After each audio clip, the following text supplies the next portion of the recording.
Okay, so that drawing each other's ideas. asking the importance of inclusion. To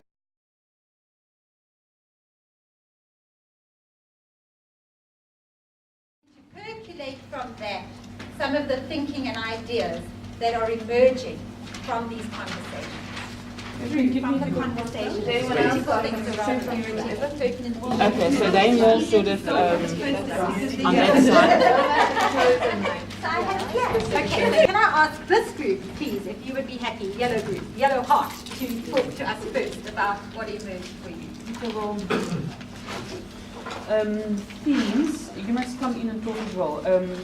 The largest area that we've got pearls and gems from is aspirations and messages. For instance, respecting children, showing pride in a child, open and active engagement with children, etc., depending on how much time you give me that sort of idea.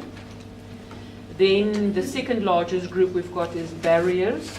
For instance, misinterpretation of traditional practices, more working moms, less time to spend with kids, rural versus urban, rural exposure to substance abuse, for instance. We've got more. Then we've got two under solutions, mentoring moms, and that would be practical, emotional, parenting, all sort of things. Elderly could be a source of ECD support. And then one we felt, I was feeling strongly about that, sort of standing out on its own, thinking the absorptive, sorry, I'm Afrikaans, capacity of the young brains, and knowing that this is who we're working with and what the all importance are of why we're here. Okay, so kind of like the underpinning thing to all of these conversations. Well, in all of this, motivation, remembering their thing. child, yeah, Okay. that's the focus. Is there anything the rest of the group want to add to that you want to highlight at this point? Okay, thank you. Sorry, can I just add one thing? When we were discussing it, we started looking at physical needs and psychosocial needs.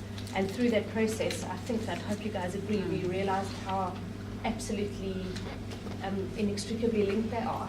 You know, so you can say, oh, breastfeeding is a physical thing, but actually it's got a whole other component, and a lot of the psychosocial stuff also, when you look at how you actually need to achieve that, it's very practical.